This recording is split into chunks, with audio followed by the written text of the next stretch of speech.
சாந்தி 24/4/2025 முரளியில் இருந்தான ஸ்லோகம். வீணான வெற்றுக்கு முற்றுப்புள்ளி வைத்து நல்லாசிகளின் களஞ்சியத்தை நிரப்பிக் கொள்ளுங்கள். வீணானவை எவை என்பதும் ஆக்கப்பூர்வமான எவை என்பதையும் நாம் முதலில் தெளிவாக புரிந்து கொள்ள வேண்டும். தினமும் நாம் முரளியில் இது பற்றிய தெளிவை பெற்று கொண்டிருக்கின்றோம். மனதில் தோன்றும் எண்ணங்களில் அதிகமானவை வீணானவையாகத்தான் இருக்கின்றது. ஆக்கப்பூர்வமான எண்ணங்களின் அளவு மிகவும் குறைவு. நல்லாசிகள் தூய உணர்வுகளை சதா உம்மால் கொண்டிருக்க முடியாமல் இருக்கின்றது.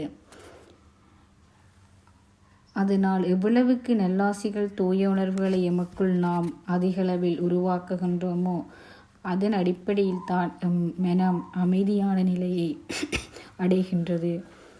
நல்லாசிகளின் எண்ண சக்தி ஆத்மாவை தமது இயல்பான நிலையில் இருக்க உதவி செய்கின்றது. இதனால் தான் நல்லாசிகளின் எண்ண சக்தியை நாம் எமக்குள் அதிகரித்து கொள்ள முயற்சி செய்ய வேண்டும். வீணானவைகள் எமக்குள் உருவாகும் போது அவற்றுக்கு முற்றுப்புள்ளி வைத்து முன்னேற வேண்டும்.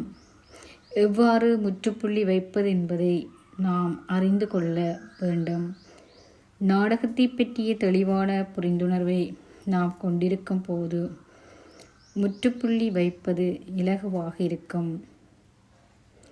வீணானவற்றினை நாம் அதிகம் எமக்குள் உருவாக்கும் போது எமது ஆன்மீக பலம் குறைவடைந்து விடும்.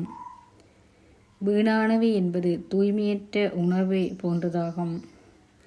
எவ்வாறு தூய்மையற்ற உணவு நாம் இந்த உடலுக்கு செலுத்தும் போதோ உடல் பலவீனமாகி நோய்வாய்ப்படுகின்றதோ அதே போன்று வீணான எண்ணங்களின் உருவாக்கம் நம் மனதுக்கு தூய்மையற்ற உணவை உட்கொள்வது போன்றதாகும்.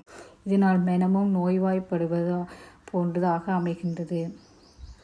வீணானவை அதிகமாக எமக்குள் இருக்கும்போது எமது சக்தி நேரம் எல்லாம் வீணாகிவிடும்.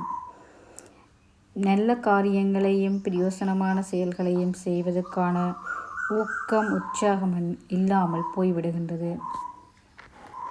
எவ்வளவுக்கு எமக்குள் நல்லாசிகளின் களஞ்சியத்தை அதிகரிக்கின்றோமோ அதன் அடிப்படையில் எமக்கு சந்தோஷமும் அதிகரிக்கும்.